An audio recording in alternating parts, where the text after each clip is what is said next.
ಪರಶುರಾಮನ ತಾಯೇ ಓ ಪರಮೇಶ್ವರಿ ಬಯಲು ಸೀಮೆಯ ತಾಯೋ ಓ ಭಾಗ್ಯೇಶ್ವರಿ. ಒಂದು ಸರಿ ಬೈಪಾಸ್ ಇಲ್ಲಿಂದ ಇಲ್ಲಿವರೆಗೂ 2 ತೊಡೆ ನರ ತೆಗೆದಾಕಿದ್ದಾರೆ. 4ನೇ ಸರಿ ಬೆಳಗಾವ್ನಲ್ಲಿ ಆಪರೇಷನ್ ಆಯ್ತು. ಆ ಸೌದತ್ತಿ ಎಲ್ಲಮ್ಮ ಈ ತಾಯಿಯಿಂದನೇ ನನ್ನ ಗಂಡ ಬದುಕಿದ್ದಾನೆ. ನನ್ನ ಕೊರಳಲ್ಲಿ ಮಂಗಲ್ಯ ಇದೆ, ಹಣೆ ಮೇಲೆ ಕುಂಕುಮ ಇದೆ. ನಿಮ್ಮ ಹತ್ರ ಮಾತಾಡ್ತೀನಿ ಅಂದ್ರೆ ಆ ತಾಯಿ ಸತ್ಯ ಸರ್.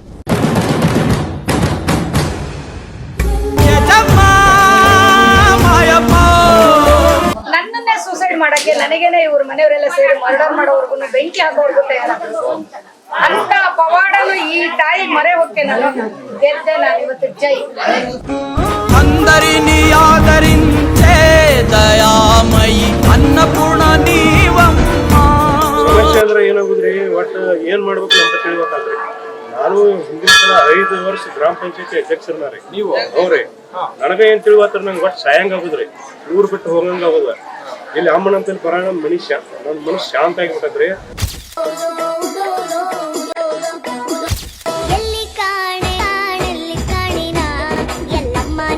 ಮತ್ತೊಂದು ದೇಗುಲ ದರ್ಶನ ವಿಶೇಷ ನಾವು ದೇವಸ್ಥಾನ ಧಾರ್ಮಿಕ ಅಂತಂದ್ರೆ ಎಲ್ಲೋ ಒಂದ್ ಕಡೆ ಮೌಢ್ಯ ಅಥವಾ ಅವಿದ್ಯಾವಂತರು ಈ ರೀತಿ ಎಲ್ಲ ನಾವು ವಿಶ್ಲೇಷಣೆ ಕೂಡ ಮಾಡ್ತೀವಿ. ಎಲ್ಲೋ ಒಂದ್ ಕಡೆ ಆ ರೀತಿ ವಿಶ್ಲೇಷಣೆ ಮಾಡುವಾಗ ನಮ್ಮನ್ನ ನಾವೇ ಪ್ರಶ್ನೆ ಮಾಡ್ಕೊಳ್ಬೇಕಾಗ್ತದೆ. ಯಾಕಂದ್ರೆ ನಮ್ ಜೊತೆ ಇವತ್ತು ಏನು ತಹಶೀಲ್ದಾರ್ ದಂಪತಿಗಳು ಕೂಡ ಅವ್ರ ಬಳಿನೇ ಸ್ವತಃ ಕೇಳಿ ತಿಳ್ಕೊಳ್ಳೋಣ. ರೇಣುಕಾದೇವಿ ಎಲ್ಲಮ್ಮ ದೇವಸ್ಥಾನ ಇವತ್ತು ಅಮಾವಾಸ್ಯೆ ಕೂಡ ಏನ್ ಬಂದಿರೋಂಥದ್ದು ಅವ್ರ ಬಳಿನೇ ಕೇಳಿ ತಿಳ್ಕೊಳ್ಳೋಣ. ಸರ್, ತಾವು ತಹಶೀಲ್ದಾರ್ ಅಂತ ಹೇಳಿ ಕೇಳ್ಕೊಡ್ತೀವಿ ಸರ್. ಓಕೆ,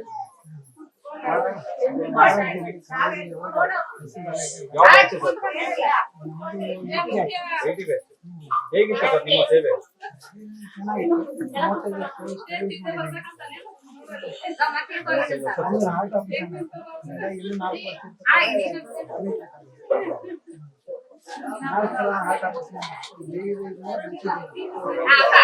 ಸರ್, ಸಾಮಾನ್ಯವಾಗಿ ನಾವು ವಿದ್ಯಾವಂತರು ಅಧಿಕಾರಿ ನಾಯಿಗಳೆಲ್ಲ ಇರ್ತೀವಲ್ಲ, ದೇವರು ಜನರೆಲ್ಲ ಸಾಮಾನ್ಯವಾಗಿ ನಂಬೋದಿಲ್ಲ. ನೀವು ಅಧಿಕಾರಿ ಕೂಡ ಆಗಿದ್ದಂತ ನೀವು ನಂಬಿಕೆ ಇದೆಯಾ?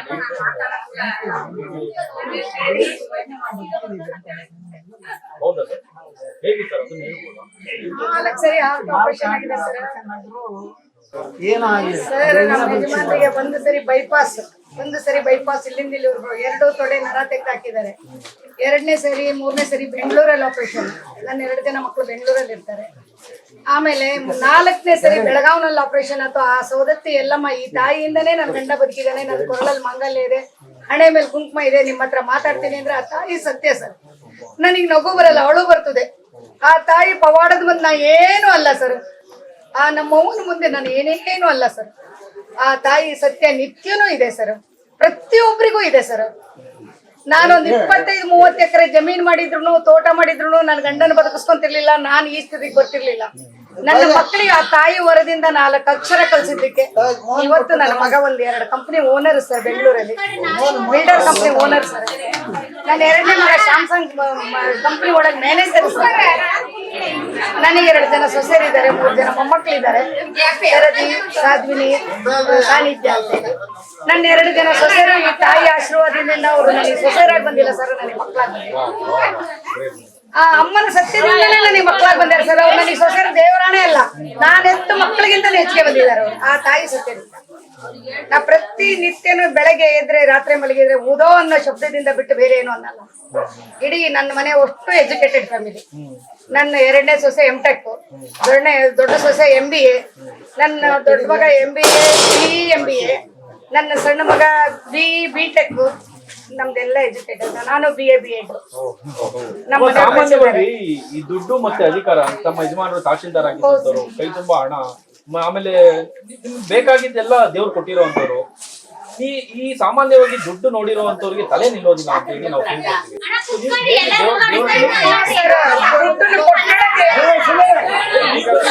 ಇವತ್ತು ದುಡ್ಡು ಕೊಟ್ಟಳೆ ದೇವಿ, ಇವತ್ತು ಅಧಿಕಾರ ಕೊಟ್ಟಳೆ ದೇವಿ, ಇವತ್ತು ನಾನು ಅದೇನೇ ಆ ಸವದತ್ತಿ ಎಲ್ಲಮ್ಮನೇ ನನ್ನ ನಿಲ್ಲಿಸ್ತಾರೆ. ಈ ತಾಯಿ ಹತ್ರ ಬಂದಿರ್ಬೇಕಾದ್ರೆ ನಾನು ಆ ತಾಯಿ ಅನುಗ್ರಹದಲ್ಲಿ ಬಂದಿಲ್ಲ ಸರ್. ಆ ತಾಯಿ ಸತ್ಯ ಸರ್. ನಿಮ್ ಬದುಕಲ್ಲಿ ಆಗಿರೋಂಥ ಪವಾಡ ಏನಾಗಿದೆ? ಸರ್ ನನ್ನ ಗಂಡನಿಗೆ ಆಪರೇಷನ್. ಆಮೇಲೆ ನನ್ನ ಕುಟುಂಬದಲ್ಲಿ ಏನೋ ಅನಾನುಕೂಲದಿಂದ ಇವರು ಅನ್ಎಜುಕೇಟೆಡ್ ಫ್ಯಾಮಿಲಿ, ಇವರೊಬ್ಬರೇ ಎಜುಕೇಟೆಡ್. ಇಂಥ ಫ್ಯಾಮಿಲಿ ನನ್ನನ್ನೇ ಸೂಸೈಡ್ ಮಾಡಕ್ಕೆ ನನಗೇನೆ ಇವ್ರ ಮನೆಯವರೆಲ್ಲ ಸೇರಿ ಮರ್ಡರ್ ಮಾಡೋರ್ಗು ಬೆಂಕಿ ಹಾಕೋರ್ಗು ತಯಾರಾದ್ರು. ಅಂತ ಪವಾಡನು ಈ ತಾಯಿ ಮರೆ ಹೊಕ್ಕೆ ನಾನು ಗೆದ್ದೆ. ನಾನು ಇವತ್ತು ಜೈ. ಇವರೆಲ್ಲ ಕುಟುಂಬಕ್ಕೂ ನಾನೇ ಇಡೀ ಕುಟುಂಬಕ್ಕೆ ನಾನು ಅಧಿಪತಿ ಇವತ್ತು. ಆ ತಾಯಿ ಸತ್ಯ, ಎಲ್ಲಮ್ಮನ ಸತ್ಯ, ಆ ತಾಯಿ ಪವಾಡ. ಆ ತಾಯಿ 6 ಜನ ಅಣ್ಣಂದ್ರ ತಂಗಿ, 150 ಎಕರೆ ಜಮೀನ್ದಾರರ ಮಗಳು. ಆದ್ರೂ ನನಗೆ ಈ ತಾಯಿ ಮುಂದೆ ಅದು ಎಲ್ಲ ಶೂನ್ಯ. ಈ ತಾಯಿ ಸತ್ಯದ ಮುಂದೆ, ಈ ತಾಯಿ ನಿತ್ಯದ ಮುಂದೆ, ಈ ತಾಯಿ ಶಕ್ತಿ ಮುಂದೆ ಅದೆಲ್ಲದೂ ಶೂನ್ಯ ಸರ್. ಅವಳ ಪವಾಡನೇ ಇಷ್ಟ. ಅವಳ ಪವಾಡದಿಂದ ಯಾವುದು ಸಾಧ್ಯ ಇಲ್ಲ ಸರ್. ಪ್ರತಿಯೊಬ್ಬರಿಗೂ ತಾಯಿ ಬೇಕು ಬೇಕು ಬೇಕು. ಇಲ್ಲಿ ಬಂದಿರೋರೆಲ್ಲರೂ ನೋವಿನಿಂದಾನೇ ಬಂದಿದ್ದಾರೆ ಸರ್. ಯಾರು ಸುಮ್ಮನೆ ಡಂಬಾಚಾರಕ್ಕೆ ಆಡಂಬರಕ್ಕೆ ತಿರುಗಾಡ್ಬೇಕು, ಪಿಕ್ನಿಕ್ ಹೋಗ್ಬೇಕು ಅಂತ ಯಾರ್ಯಾರು ಬಂದಿಲ್ಲ ಸರ್. ಇಲ್ಲಿ ಬಂದ ಪ್ರತಿಯೊಬ್ಬರನ್ನು ಕೇಳಿ, ತಪ್ಪಿದ್ರೆ ಕ್ಷಮಿಸ್ಬೇಡಿ. ನಾ ಎಲ್ಲರ ಬಗ್ಗೆ ಮಾತಾಡಿದ್ದೇನೆ.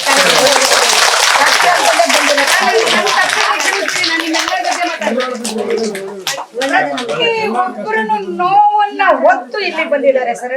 ದುಃಖದ ಕಡಲಲ್ಲಿ ತೇಲಿ ಮುಳುಗಿ ಮುಳುಗಿ ಎದ್ದು ಬಂದಿದ್ದಾರೆ ಸರ್. ಈ ತಾಯಿ ಸತ್ಯದಿಂದ ಹೇಳ್ತಾ ಇದ್ದೀವಿ, ನಾವೆಲ್ಲರೂ ಹೇಳ್ತಾ ಇದ್ದೀವಿ. ಆ ತಾಯಿ ಕೃಪೆಯಿಂದ ನಾವೆಲ್ಲರೂ ಪಾವನರು ಸರ್. ನಾವೆಲ್ಲರೂ ಪಾವನರು. ತಪ್ಪಿದ್ರೆ ಕ್ಷಮಿಸಿ.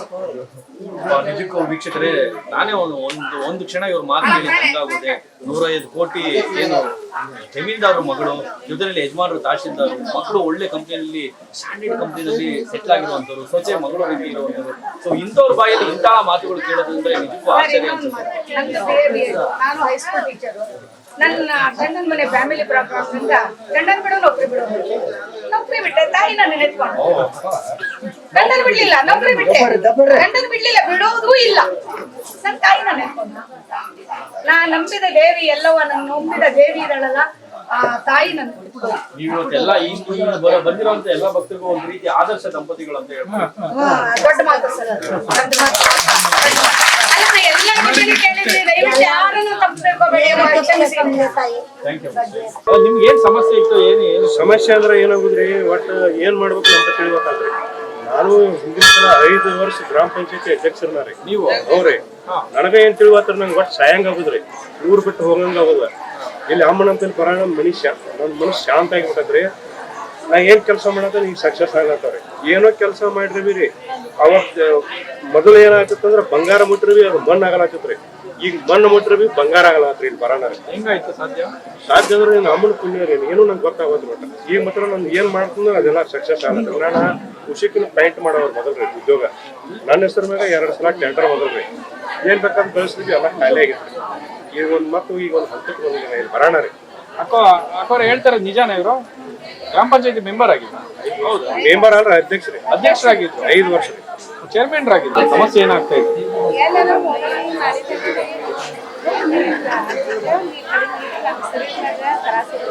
ನಿಮಗೆ? ಏನಾಗ್ತಾ ಇತ್ತು ನಿಮಗೆ?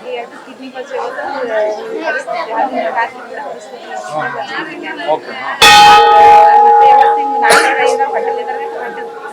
ಆಸ್ಪತ್ರೆಗೆ ತೋರಿಸಿ ಸರಿ ಹೋಗಿರ್ಲಿಲ್ಲ? ಸರಿ ಹೋಯ್ತಾ? ಮೊರೆ ನೀರು ಹಾಕ್ಸೋದಕ್ಕೆ ಸರಿ ಹೋಯ್ತು ನಿಜವಾಗಿ?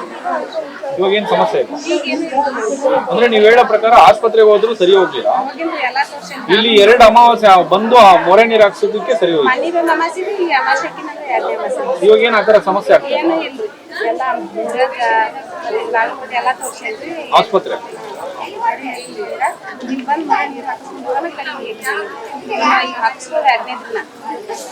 ಒಂದ್ ಸಲ ನೀರ್ ಹಾಕಿ ನಿಜಾಲು ಇವ್ರ ಮಾತುಗಳನ್ನ ಕೇಳೋಕೆ ಒಂದ್ ರೀತಿ ಆಶ್ಚರ್ಯ ಅನ್ಸುತ್ತೆ. ನೋಡಿ, ಇಲ್ಲೊಬ್ರು ಉತ್ತರ ಕರ್ನಾಟಕದ ದಂಪತಿಗಳು ಬಂದಿದ್ದಾರೆ. ಆಸ್ಪತ್ರೆ ಅಂದ್ರೆ ಕಿಡ್ನಿ ಭಾಗದಲ್ಲಿ ಒಂದ್ ರೀತಿ ಏನೋ ನೋವು ಇರುತ್ತೆ ಅಥವಾ ಏನೋ ಒಂದು ಅವ್ರಿಗೆ ಅನ್ಕಂಫರ್ಟಬಲ್ ಫೀಲ್ ಆಗ್ತಾ ಇರುತ್ತೆ, ಏನೋ ಆರೋಗ್ಯದೆಲ್ಲ ಏರುಪೇರು ಆಗ್ತಾ ಇದೆ ಅಂತ ಹೇಳಿ ಆಸ್ಪತ್ರೆಗೂ ಕೂಡ ತೋರಿಸ್ತಾರೆ. ಸೊ ಆದ್ರೂ ಕೂಡ ಸರಿ ಹೋಗುದಿಲ್ಲ. ಇಲ್ಲಿ ಬಂದು 2 ಬಾರಿ ಅಮಾವಾಸ್ಯೆನಲ್ಲಿ ಮೊರೆ ನೀರು ಹಾಕ್ಸ್ಕೊಂಡ್ಮೇಲೆ ಸರಿ ಹೋಗಿದೆ ಅಂತ ಹೇಳ್ತಾರೆ. ಸ್ವತಃ ಅವ್ರ ಬಾಯಿಂದಲೇ ಕೇಳಿದಾಗ ನಂಬೇಕಾ ಬಿಡ್ಬೇಕಾ ಅದನ್ನ ನೀವೇ ನಿರ್ಧಾರ ಮಾಡಿ. ಅಷ್ಟು ದೂರದಿಂದ ಬರ್ತೀರ? ಯಾಕೆ ಅಣ್ಣವ್ರೆ ಅಷ್ಟು ದೂರ? ಇಲ್ಲಿ ಕಿತ್ವಾಯಿ ಹಾಸ್ಪಿಟ್ಲಿಗೆ ಬಂದಿದ್ವಿ. ಬೆಂಗಳೂರು ಕಿದ್ವಾಯಿ. ಹಾ, ಹೀಗಾಗಿ ಅಲ್ಲಿ ಏನು ಬೇಡ, ಇಲ್ಲಿ ಅಮ್ಮನ ಕಪ್ಪು ಹೋಗು, ಮಳೆ ನೀರು ಹಾಕ್ಸಿದ್ರೆ ಎಲ್ಲ ಕವರ್ಡ್ ಆಗುತ್ತೆ ಅಂತಂದ್ರು. ಅಮ್ಮ ಬಂದು ಕವಡಿ ಹಾಕಿ ನೋಡಿ ಹೇಳಿದ್ರು, ನೀನು ಹುಟ್ಟಿ ಬಂದ್ರೆ ನೀನು ಮಕ್ಕಳು ಚೆನ್ನಾಗಿ ಹಾಕ್ಯಾರ ಅಂತೇಳಿ ಅಮ್ಮ ಇಲ್ಲಿಂದ ಆಶೀರ್ವಾದ ಮಾಡಿದ. ಚೆನ್ನಾಗಿ ಆಗ್ಯಾರ. ಅಲ್ಲ, ಈಗ ನೀವು ಕಿದ್ವಾಯಿಗೆ ಹೋದ್ರೆ ಕ್ಯಾನ್ಸರ್ ಇತ್ತು, ಅಲ್ಲೇ ಆಸ್ಪತ್ರೆಯಲ್ಲಿ ತೋರಿಸ್ಬೇಕಾಗಿತ್ತು. ತೋರಿಸಿದ್ವಿ. ಅವ್ರು ಏನು 4ನೇ ಸ್ಟೇಜ್ ಐತಿ, ಆಯ್ತಪ್ಪ ನೋಡೋಣ ಮಾಡೋಣ ಅಂತ ಅಂದ್ರು. ಅಮ್ಮನಂತಲೇ ಬಂದು ನಾನು ಅಮ್ಮ ಆಶೀರ್ವಾದ ಮಾಡಿ, ಏನಿಲ್ಲಪ್ಪ ಆರಾಮ ಆಗ್ತೈತಿ ಅಂತ ಆಶೀರ್ವಾದ ಮಾಡೋಣ. ನನಗೆ ಭಾಳ ಖುಷಿಯಾಗಿ ಅಮ್ಮಗೆ ಪಾದಕ್ಕೆ ನಮಸ್ಕಾರ ಮಾಡಿ ನಾವು ಮರೆ ನೀರು ಹಾಕ್ಸೊಂತೀನಮ್ಮ ಬಂದು ಅಂತಂದು. ಹುಷಾರಿದ್ದಾರೆ. ಹಾಂ, ಹುಷಾರಿದ್ದಾರೆ. ಒಂಥರ ಎಲ್ಲ ದವಾಖಾನೆ ನಂಬಿಕೆಯಿಂದ ಅಮ್ಮನ ನಂಬಿಕೆನೇ ಹೆಚ್ಚಾಗಿತ್ತು. ಆಸ್ಪತ್ರೆ ನಂಬಿಕೆಗಿನ ನಂಬಿಕಿಲ್ಲ. ಅವರು ದುಡ್ಡಿನ ಮ್ಯಾಗ ಸುಳ್ಳು ಹೇಳ್ತೈತಿ. ದುಡ್ಡು ಒಂದು ಸುಳ್ಳು ಹೇಳ್ತಾರೆ, ಹಂಗಾಯ್ತು ಹಿಂಗಾಯ್ತು ಅಂತೇಳಿ. ಇವತ್ತು ಆಗೋ ಜನ್ಮ ಮುಂದೆ ಆಗೋ ಜನ್ಮ ಇವತ್ತೇ ಹೋಗೋಂಗೆ ಮಾತಾಡ್ತಾರ. ಅಮ್ಮನಂತೇಳಿ ಬಂದ್ವಿ ಅಂದ್ರೆ ಅಂತ ಮಾತು ಹೇಳಿದ್ರೆ ಏನ್ ಹೇಳ್ತಾರೆ ಆಸ್ಪತ್ರೆಯಲ್ಲಿ ಮನ್ಸಿಗೆ ಮಾಡ್ತಾರೆ. ಅಂದ್ರೆ ಮುಂದೆ ಹೋಗೋ ಜೀವ ಇವಾಗಲೇ ಹೋಗ್ಬೇಕು. ಆ ಥರ ಕಿತ್ವಾಯಿ ಹಾಸ್ಪಿಟ್ಲಲ್ಲಿ ಕಲಿಕೆ ಹುಡುಗರು ಹೇಳ್ತಾರೆ. ನಾವು ಇಲ್ಲ ಹುಡುಗರು ಅಂದ್ರೆ ಟ್ರೈನಿಂಗ್ ಬರ್ತಾರೆ, ಟ್ರೈನಿಂಗ್ ಬರುವ. ಹಂಗಾಗಿ ನೀವು ಹಿಂಗೈತಿ ಹಂಗೈತಿ. ನಮ್ಮ ಹೆಣ್ಮಕ್ಳಿಗೆ ಇರೋದೊಂದೇ ಸಾವಿರೊಂದು. ಅಮ್ಮ ರೇಣುಕಾ ಎಲ್ಲಮ್ಮ ತಾಯಿ ಯೂಟ್ಯೂಬ್ನಾಗ ನೋಡಿದ್ವಿ, ಹೇಳಿದ್ರು. ಬಂದು ಮರು ನೀರು ಹಾಕಿಸ್ಕೊಂಡವ್ರಿ, ಕವಡಿ ಹಾಕಿ ನೋಡಿದ್ಲ. ಅಮ್ಮ ನೀವು ಹುಟ್ಟಿ ಬಂದು ಏನಾಗಲ್ಲ ಹೋಗಂತ ಆಶೀರ್ವಾದ ಮಾಡಿದ್ರು. ಆಕಿ ನಂಬಿಕೆಲಿಂದ ಅಷ್ಟು ದೂರಿಂದ ಬಂದು ಚೆನ್ನಾಗಿದ್ದಾರೆ, ಊಟ ಮಾಡ್ತಾರೆ. ಅಡ್ಡಾಡ್ತಾರೆ. ಆ ತಾಯಿ ಆಶೀರ್ವಾದ. ಏನಾಗಿತ್ತು? ಹೌದ್ರಾ? ನಿಮಗೆ ಆಸ್ಪತ್ರೆಗೆ ತೋರ್ಸೋದಲ್ಲ? ಹಾ, 2-3 ವರ್ಷ ತೋರಿಸಿದೆ. ಆಗ್ಲಿಲ್ಲ. ಅದು ಹೆಂಗಮ್ಮ ಆಗ್ಬಿಡುತ್ತೆ? ಆಸ್ಪತ್ರೆಗೆ ಹೋದ್ರೆ ಅಲ್ಲಿ ಡಾಕ್ಟರ್ ಸರಿ ಮಾಡ್ತಾರೆ, ಇಲ್ಲಿ ಯಾರು ಸರಿ ಮಾಡ್ತಾರೆ? 4 ವರ್ಷ ದೇವ್ರು ಮಾಡಿದ್ರು ಸರ್. ದೇವ್ರ ಮೇಲೆ ನಂಬಿಕಿಲ್ಲ, ಇಲ್ಲಿ ಬಂದ್ಮೇಲೆ ನಂಬಿಕೆ ಆಯ್ತು. ಹಾ ಹಾ. ಅಲ್ಲ, ನಿಮ್ಗೆ ಆಸ್ಪತ್ರೆಗೆ ಸರಿ ಹೋಗಿಲ್ಲ, ಇಲ್ಲಿ ಸರಿ ಹೋಗ್ಬಿಡುತ್ತೆ. ಸರಿ ಹೋಯ್ತು.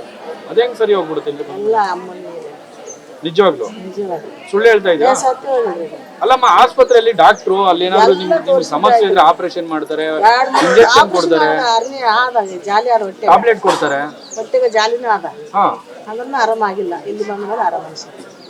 ಏನಪ್ಪ ಆಶ್ಚರ್ಯ ಅನ್ಸುತ್ತೆ. ಇಲ್ಲ ಇಲ್ಲ ಸರ್, ದೇವ್ರ ಮೇಲೆ ನಂಬಿಕೆ ಆಗಿದೆ. ಅಲ್ಲ, ಡಾಕ್ಟ್ರು ಅದು ಇಂಜೆಕ್ಷನ್ ಕೊಟ್ಟು ಅಥವಾ ಆಪರೇಷನ್ ಮಾಡೋ ಟ್ಯಾಬ್ಲೆಟ್ ಕೊಟ್ಟು ಸರಿ ಮಾಡ್ತಾನೆ, ಇಲ್ಲಿ ಯಾರು ಸರಿ ಮಾಡ್ತಾರೆ ಅಂತ? ಅಮ್ಮ ಸರಿ ಮಾಡ್ತಾರೆ. ಹೌದಾ? ಅಷ್ಟು ನಂಬಿಕೆ ಇದೆಯಾ ನಿಮ್ಗೆ? ಸರಿ ಹೋಗಿದೆಯಾ? ಒಳ್ಳೇದು. ಕುಡಿತಾ ಇದ್ರು, ಕುಡಿಲಿ ಬಿಡಿ, ಇನ್ನೂ ಸ್ವಲ್ಪ ಕೊಡ್ಸೋದಲ್ವಾ? ಒಳ್ಳೇದು, ಕುಡಿಬೇಕು. ಸರ್ಕಾರಕ್ಕೆ ಇನ್ಕಮ್ ಬರಬಾರ್ದಾ? ನಿಮ್ಮಂತರಿಂದಾನೇ ಸರ್ಕಾರಕ್ಕೆ ಆದಾಯ. ಕುಡಿಬೇಕು. ನೀವು ಕುಡಿಯೋದಲ್ವಾ? ಬಿಡಿಸಿದ್ರಾ? ಅಷ್ಟ ಕೆಲಸ ಮಾಡಿ. ಯಾರು ಕುಡಿತಾರ ಅವ್ರಿಗೆ ಮಕ್ಕಳಿರಿ. ಕುಡಿಯೋದು ಬಿಡಬೇಕು. ಕುಡ್ತಾ ದೊಡ್ಡ ಮಾರಾಟ ಅದು. ಸರ್ಕಾರದ ಬೊಕ್ಕಸ ತುಂಬುತ್ತೆ ಅಷ್ಟೇ, ಸಂಸಾರ ಹಾಳಾಗೋಗುತ್ತೆ. ಕುಡಿಯೋದು ಒಳ್ಳೇದಾ?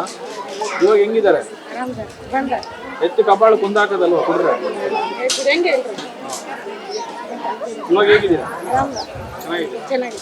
ನೀವು ಇಲ್ಲಿ ಎಷ್ಟನೇ ಬಾರಿ ದೇವಸ್ಥಾನ ಬರ್ತಾ ಇದ್ದೀರಾ? ಏನು ಉದ್ದೇಶ? ಅದು ಆ ಕಾರಣಕ್ಕೋಸ್ಕರ. ಇವಾಗ ಆರಾಮಿದ್ದೀರಾ? ಒಳ್ಳೇದಾಗ್ಲಿ. ಕುಡಿತಾ ಆರೋಗ್ಯಕ್ಕೆ ಒಳ್ಳೇದಲ್ಲ. ಒಳ್ಳೇದಾಗ್ಲಿ.